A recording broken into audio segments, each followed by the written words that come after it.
Salam hormat dan salam sejahtera. Saya ucapkan saya Muhammad Hafizi bin Mak Fauzi, nombor metrik 266622, ingin membentangkan mengenai analisis keperluan latihan yang dijalankan di Pejabat Tanah Daerah Padang Terap.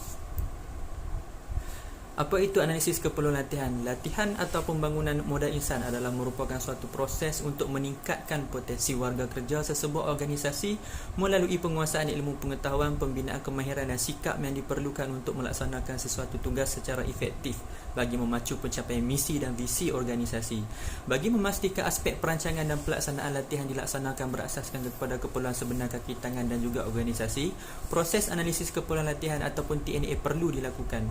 TNA merupakan langkah asas yang perlu dilaksanakan terlebih dahulu sebelum sesuatu perancangan mengenai latihan dibuat. Objektif utama TNA ini dilaksanakan ialah untuk mengumpul dan menganalisis keperluan sebenar latihan bagi setiap warga kerja agar ianya sesuai dengan tugas dan tanggungjawab jawatan yang disandang. Okey, kita pergi kepada latar belakang kajian. Organisasi dan penubuhan Pejabat Tanah Padang Terap yang dibuat kajian ini adalah pada kali ini merupakan sebuah jabatan yang berada di bawah naungan pihak berkuasa tempatan dan negeri. Organisasi atau jabatan ini bertanggungjawab terhadap urusan yang melibatkan orang awam, persatuan dan pertubuhan serta syarikat-syarikat yang berkepentingan dalam soal kepemilikan tanah. Jabatan ini secara umumnya berupaya dan mempunyai bidang kuasa dalam menguruskan hal-hal yang berikut, iaitu merancang kepada kaedah guna tanah dan pembangunan bagi maksud sama ada pertanian, perniagaan, perumahan, perlombongan atau lain-lainnya sesuai dengan perkembangan ekonomi semasa. Menyelia dan mengurus maklumat berkaitan kepemilikan dan kegunaan tanah juga merupakan antara tugas-tugas yang berada dalam Pejabat Tanah Padang Terap. Selain itu, mengurus kepada sebarang kaedah, cara dan proses pembangunan atau pengurniaan tanah serta mentadbir selia urusan berkaitan hak milik, pajakan dan gadaian juga termasuk dalam proses yang melibatkan bukan urus niaga seperti ubah syarat, kevet, perizaban, perintah mahkamah dan lain-lain hal. Mereka juga merancang dan mengawal hasil tanah daerah melalui pengurusan cukai tanah, lesen pendudukan sementara, denda premium, permit bahan batu, urus niaga atau bukan urus niaga dan lain-lainnya. Selain itu, mereka juga mengkuatkuasakan dan melaksanakan bentuk-bentuk perundangan dan peraturan undang-undang tanah selari dengan kapasiti perundangan, kanun atau akta tanah sedia ada. Okey, kita teruskan kepada analisis dan kaedah yang digunakan dalam merangka keperluan latihan untuk organisasi. Terdapat pelbagai bentuk atau kaedah pengumpulan data yang bersifat umum bagi tujuan untuk menganalisis keperluan latihan. Ketika menganalisis keperluan latihan di Pejabat Tanah Padang Terap, 13 kaedah atau cara telah dilakukan bagi mendapatkan pengumpulan data yang lebih tepat, iaitu dengan: yang pertama, mengadakan perbincangan bersama ketua jabatan, organisasi atau unit. Pada kaedah ini, satu pertemuan akan dirancang dan dilaksanakan bagi mendapatkan kerjasama dan sokongan daripada pihak mereka tentang kepentingan mengadakan analisis keperluan latihan melalui penjelasan akan faedah dan tujuan ianya dilakukan. Yang kedua ialah mengenal pasti setiap unit dan kepentingan unit-unit tersebut dalam organisasi. Selain daripada perbincangan, kaedah pengenalpastian ini juga dapat memberi gambaran jelas tentang unit-unit yang berkepentingan dalam membantu pencapaian misi dan visi organisasi. Yang ketiga, membuat pemerhatian ke atas carta alir atau proses kerja yang berlaku dalam organisasi. Dalam proses ini, kita akan melihat dengan lebih jelas proses kerja sesuatu unit dari awal hingga akhir. Pada prosedur ini juga pengenalpastian skop tugas akan dilakukan.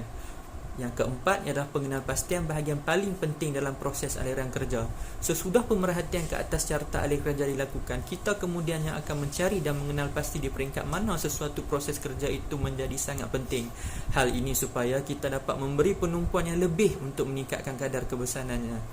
Yang kelima, penstrukturan semula organisasi. Kaedah ini dilakukan dengan cara menubuhkan semula satu struktur organisasi yang sebenar dan bersesuaian dengan identiti organisasi.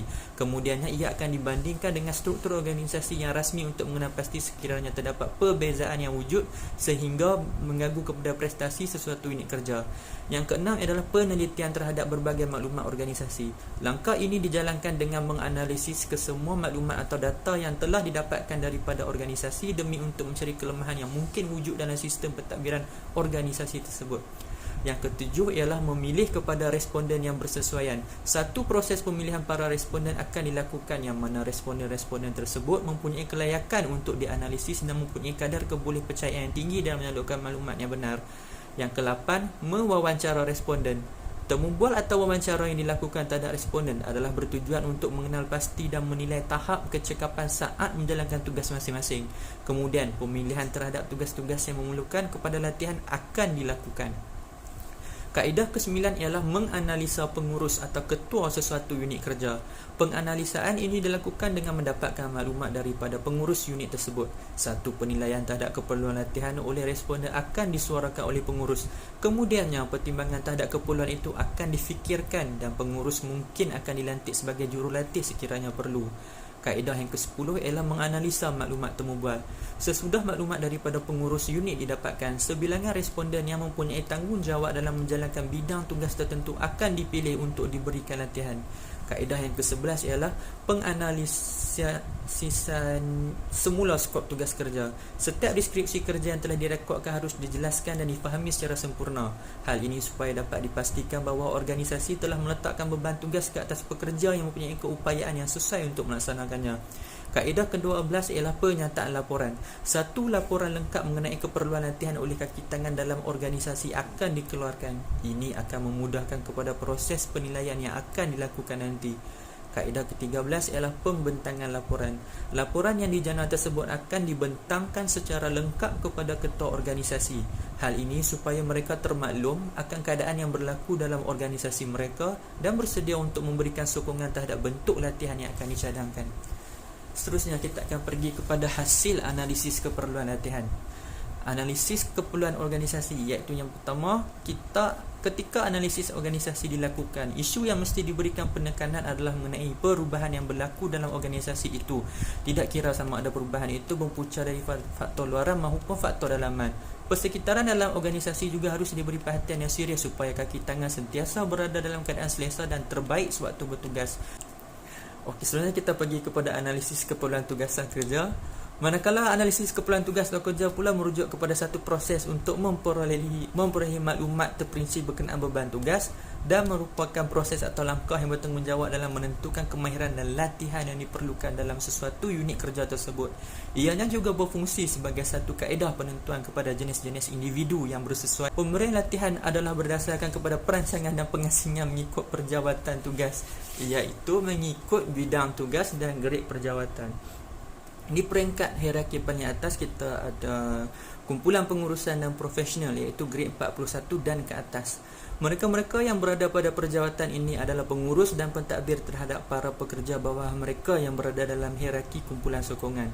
Di pejabat tanah padang terap misalnya, kumpulan ini diterajui oleh seorang pentadbir tanah dan dibantu oleh sebilangan penolong pentadbir tanah. Peranan yang dimainkan oleh mereka merangkumi keseluruhan fungsi kepengurusan dan berfungsi selaku perancang dalam menjalankan pentadbiran dan operasi jabatan. Seterusnya ialah kumpulan sokongan atasan, iaitu mereka-mereka yang berada di grade 29 hingga 40. Pegawai-pegawai yang bertugas pada peringkat ini merupakan individu-individu yang bertanggungjawab menyelia kaki tangan kumpulan sokongan bawahan yang bekerja dalam jabatan tersebut. Seterusnya ialah kumpulan sokongan bawahan grade 11 hingga 26. Dalam kumpulan pengurusan ini, terdapat beberapa pengurusan unit atau skim tugas yang membantu kepada operasi jabatan ini. Kaki tangan yang berada pada peringkat ini merupakan paduan daripada berbagai skim perkhidmatan, antaranya ialah pembantu tadbir, pembantu awan pejabat dan tukang pemandu kereta. Analisis keperluan individu. Analisis keperluan latihan oleh individu ini pula dilaksanakan dengan tujuan pengenalpastian pengalaman, pengetahuan dan kemahiran dimiliki dan diperlukan oleh seseorang individu tersebut yang memiliki tanggungjawab untuk menjalankan perjawatannya dalam jabatan ini. Laporan analisis latihan. Persediaan latihan. Setelah analisa keperluan latihan dilakukan, satu, persediaan terhadap penganjuran dan pelaksanaan latihan akan dijalankan. Yang pertama iaitu matlamat program. Peningkatan ke arah prestasi yang lebih cemerlang menjadi tujuan utama jabatan ini bagi merelevankan organisasi mereka seiring dengan pertumbuhan global.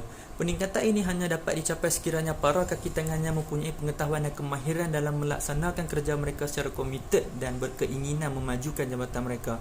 Keseluruhan kaki tangan yang terlibat adalah seramai 53 orang dari kesemua unit-unit yang wujud dalam organisasi kepengurusan jabatan tersebut. Ini merangkumi kesemua individu yang berjawatan dari kumpulan sokongan bawahan, kumpulan sokongan atasan dan kumpulan pengurusan profesional.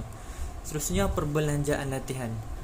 Di samping mengguna pakai peruntukan daripada akaun belanjawan mengurus sedia ada jabatan, perbelanjaan tambahan yang merangkumi latihan, kursus, mesyuarat, perbincangan dan riadah ini juga turut bersumberkan daripada permohonan peruntukan belanjawan yang telah pun dihantar ke Pejabat Kewangan Negeri Kedah. Permohonan tersebut dalam proses pertimbangan untuk diluluskan oleh Datuk Pegawai Kewangan Negeri. Antara bentuk-bentuk belanja yang terdapat dalam perancangan latihan ini ialah perbelanjaan pengangkutan darat, penginapan di resort, tuntutan allowance makan, mileage kenderaan, allowance harian dan lodging serta lain-lain bentuk belanja luar jangka. Tidak lupa juga belanja yang melibatkan makan minum di resort dan juga apa-apa biaya yang ada semasa program latihan itu dijalankan. Persediaan diri jurulatih. Pejabat Tanah Perantara melalui bahagian sumber manusia negeri Kedah juga telah bermohon untuk mendapatkan khidmat bantuan fasilitator yang terlatih daripada mana-mana agensi atau syarikat yang difikirkan berkelayakan untuk menyampaikan ilmu pengetahuan berkaitan peningkatan prestasi dalam kerja berorganisasi. Penilaian program. Untuk memastikan kursus ini dijalankan dengan jayanya dan mencapai sasaran yang telah direncanakan, pihak pentadbiran Pejabat Tanah Padang Terap telah mengedarkan borang kepada setiap kaki tangan yang menyertai program terbabit di akhir slot atau hari kursus yang bertujuan untuk mendapatkan sedikit gambaran atau maklum balas terhadap keberhasilan program itu. Yang kedua ialah objektif program. Kursus peningkatan prestasi perkhidmatan yang cekat dan efisien ini mempunyai 7 objektif yang kritikal. Di antaranya ialah seperti yang berikut: menyediakan pekerja ke arah kesempurnaan kemahiran dan ilmu pengetahuan. Yang kedua, meningkatkan prestasi perkhidmatan yang lebih berkualiti dalam jabatan. Yang ketiga, menuju ke arah pematuhan prosedur operasi standard atau Standard Operation Procedure iaitu SOP dan standard pengurusan antarabangsa iaitu International Standard Quality ISO jabatan. Yang keempat ialah melahirkan pekerja-pekerja dalam jabatan yang mempunyai lebih sifat penyabar dan berdaya tahan ketika menghadapi sesuatu tekanan. Yang kelima ialah mewujudkan kepada suasana persekitaran jabatan yang lebih bersih dan tidak pernah gagal dalam mematuhi amalan 5S. Yang keenam ialah demi memenuhi kepuasan dan cita rasa pelanggan. Dan juga yang ketujuh, menggalakkan kepada penyuburan budaya kerja yang cemerlang dalam kalangan kaki tangan jabatan. Kandungan program atau modul. Program atau modul dan kursus yang dijalankan ini mengandungi beberapa bentuk kandungan modul seperti pemberian taklimat dan ceramah yang menumpukan kepada pemantapan prestasi pekerja. Kemudian terdapat juga sesi perbincangan dan mesyuarat yang menekankan kepada pemahaman terhadap kursus atau program yang dijalankan.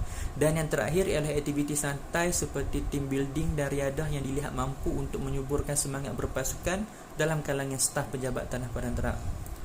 Tempoh program yang dijalankan. Program atau kursus ini akan dilaksanakan secara berterusan dan memakan masa selama 3 hari, mulai daripada hari Khamis hingga ke hari Sabtu, iaitu waktu cuti hujung minggu. Kursus secara umumnya dan mengikut pada perancangan awal akan bermula seawal jam 10 pagi sehingga jam 5 petang. Sesi pendaftaran awal peserta akan bermula pada hari Khamis sejurus para peserta mulai check-in di tempat penginapan. Kumpulan sasar. Target grup atau kumpulan sasar bagi program ini ialah kesemua kaki tangan Pejabat Tanah Padang Terap. Kesimpulannya, analisis keperluan latihan yang dijalankan secara dinamik di Pejabat Tanah Padang Terap merupakan satu langkah bijak yang dilaksanakan oleh pentadbiran jawatan tersebut. Tidak dinafikan bahawa keperluan peningkatan prestasi kerja merupakan satu tuntutan yang terus-menerus berlaku seiring peredaran waktu. Melalui implementasi kaedah ini diharapkan supaya sekiranya terdapat sebarang kekurangan atau kelemahan dalam organisasi jabatan ini, maka satu bentuk jalan penyelesaian dapat dicari. Sekian.